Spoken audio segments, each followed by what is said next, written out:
Well, hello everybody. How are you? I am simply spectacular today. I have a Roosevelt dime here. Normally not that big of a deal, right? Just a little 90% silver Roosevelt dime, but it has a story behind it. And I want to talk to you about that story, why this one is special, and how this helped me to connect to another human being that, I don't know, maybe I can fuel a little fire in their coin collecting brain. Maybe. I don't know. I want to tell you about the story real quick, go over it, and why this dime is a little bit more special than other Roosevelt dimes, which is over there somewhere. It's gone now.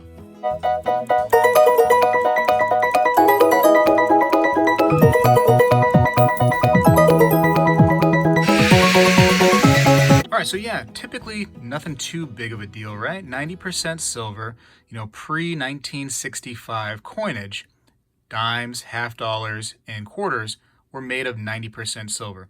So it's worth a little bit more. That's special, and I'll tell you about that first. And I'm going to get to the story about why this one right here in particular is a little different. So right now, according to what I'm seeing, I have silver spot price at $24.20 an ounce. So that's, a high number from what we've seen, just last year.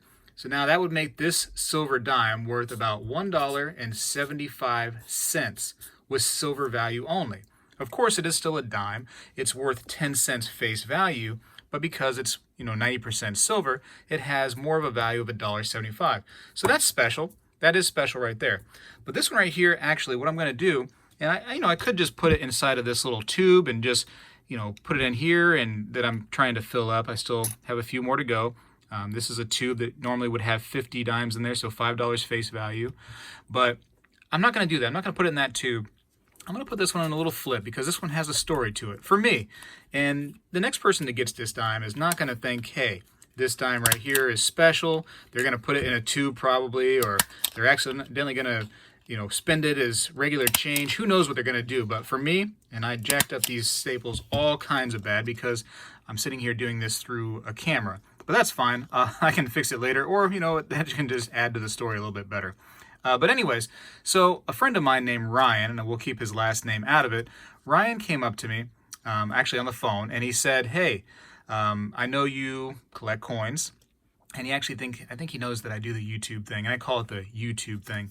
But Ryan said, "Hey, I know you collect coins, and I had this really weird coin that I found in the register." And he said that it's just different. I don't know how to explain it. And I said, "Well, what's the date on it, and what is it?" He said, "It's just a dime." He said, "But it's from 1947. And I said, "Oh, well, you found a silver dime." And he goes, "I thought I found something different." And I tried to explain a little bit to him on the phone, but he said, "Hold on, I want to come see you." So he came over to me, got out the phone and came over to where I was, and he showed me this dime. And what was neat about the dime is not the dime itself, but the story that I could tell him about it. I thought that I was, fueling his inner coin collector, because he was excited. He's like, "Man, I found something different." He's like, "I took a dime from my pocket and I replaced it in the register with this dime. And, I thought I found something different." And I said, "Yeah," I said, "You can usually tell by the outer little edge there on the outside that it's just a silvery color compared to most dimes, which has that coppery, color, that almost golden color that will appear on the outside rim."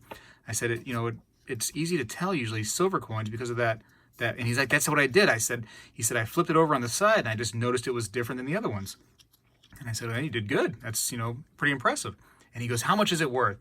And at the time, silver was a little bit, further down. And I said, "It's worth about $1.60. And he's like, "Oh, that's cool. Yeah." I'm like, "Yeah, imagine if you had a bunch of these in your register. You'd feel pretty good about yourself. You kind of could make some money at the end of the day, a little extra bonus, right? Almost like a tip." And Ryan was, excited. So was I excited. And I told him, I said, because he's like, it's a dirty coin. I seen all this dirt on it. And I said, "Don't worry, Ryan." I said, "It's not dirt." I said, "This coin is not really dirty other than, some grubby fingerprints on it here and there. It's been utilized, no big deal." But I said, "This is really not dirt." I said, "This is just what happens with silver when it starts, getting in touch with sulfur in the air or on your fingers or just in the environment. Sulfur can turn silver into this toned, dark coloration right here that you see." And I said, "It's actually kind of nice. It's toned up really, really well." This is a prime example of a nice toned coin, I would say. And so I said, you don't got to worry about the dirt. I said, it's also antimicrobial. So, started getting them the cool stuff about silver. I said, silver is naturally antimicrobial. So even if it was, something gross on there, some bacteria, whatever, it's not going to grow and fester on a silver coin because of that natural antimicrobial property that silver has. So I thought that was neat. I thought it was neat to tell him that. He also, and this is not the one, he wanted to keep this, but he also had a silver certificate. And this is, again, not the silver certificate he had. This is just one that I'm producing now for the video. But he had one of these, and I told him about that. And he goes, yeah, I found this. It was weird. It had a blue seal in it. And he's like, I thought it was neat. And I said, you know why this is different? And I put it immediately to this bottom part right here. I said, at one point, we could take these silver dollars and go and exchange them for actual silver dollars, the old large coins, the silver dollars. And I said, it says right here, in silver, $1, in silver, payable to the bearer on demand. And he goes, I didn't even notice that. And I said, yeah, that's kind of what happened. I said, our money was a little bit more valuable, a little bit more special back in the day. Prior to 1965, things were a little different. And so I was really intriguing Ryan. He thought that, this was kind of neat. And he goes, this is what floored me. Is Ryan goes, hey, you want this dime? And I'm like, no, man, you keep it. It's got some value to it. I said, you found it. That's special. And he goes, nah, it's just a dime to me. It means nothing to me. Zero. And that was literally his words. He said, it's just a dime, means nothing to me. I thought I was turning somebody. I thought I was creating a coin collector. but Ryan, he's a younger guy too. He's probably mid-20s, I would imagine. Did nothing for him. It's just a dime. He'll never see this as anything more. I don't think Ryan will ever be a coin collector. Now, he kept that silver certificate, and he asked me about the value of these too. He's like, hey, how much is that worth?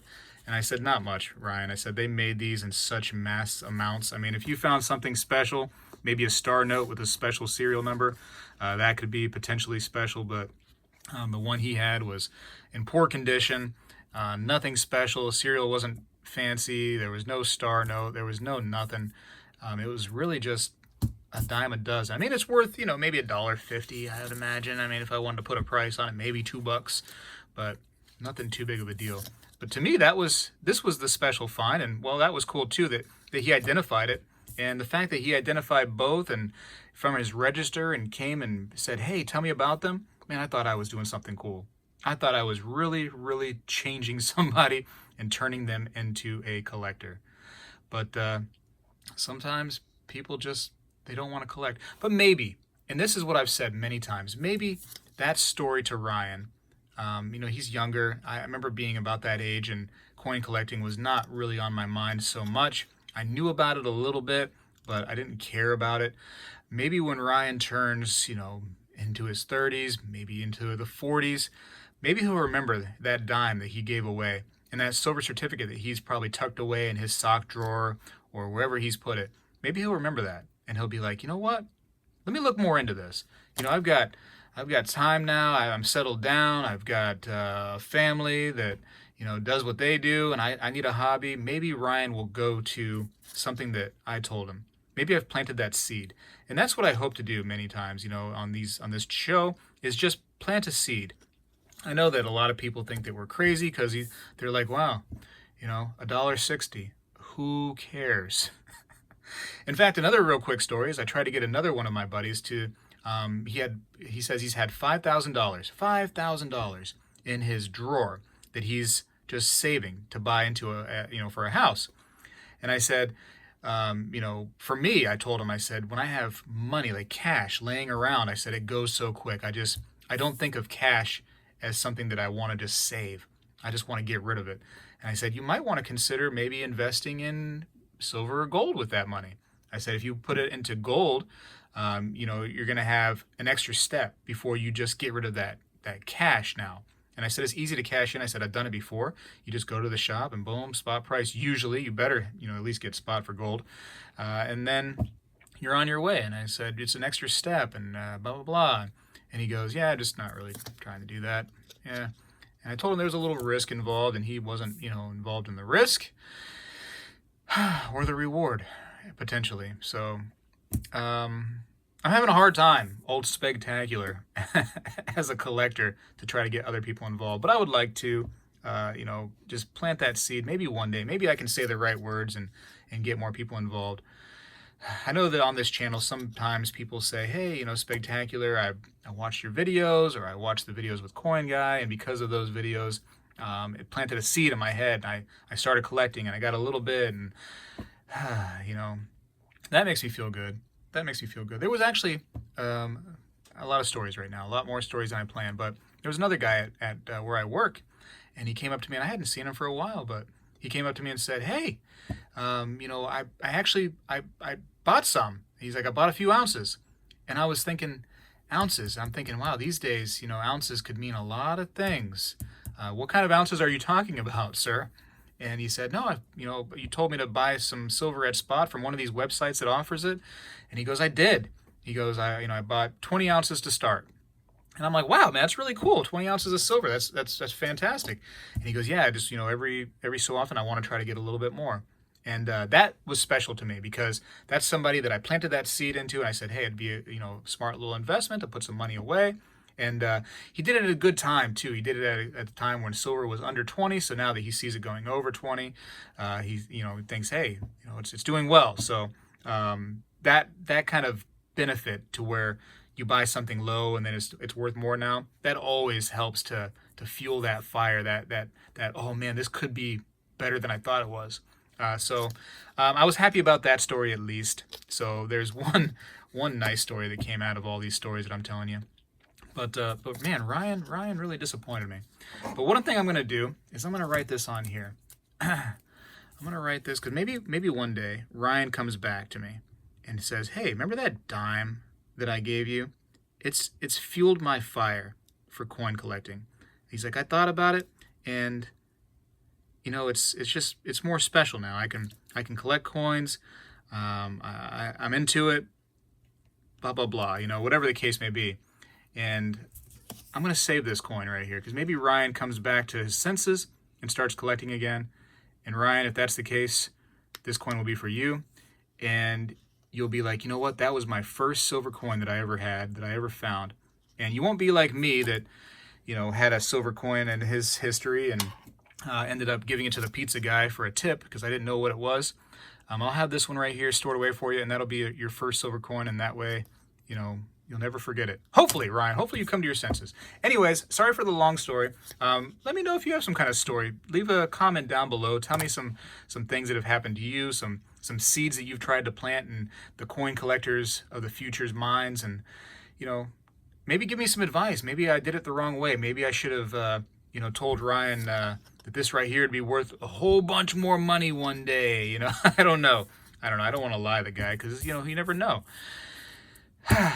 Anyways, if you enjoy the video, feel free to share it. I'd appreciate that. Give me a thumbs up if you enjoyed it, or a thumbs down if you just think it's the worst video ever that you've ever seen and you wasted your time listening to me ramble on about a simple dime and a old silver certificate. Okay? Subscribe if you haven't. I'd like to have you as a subscriber. Spegtacular, though, is out.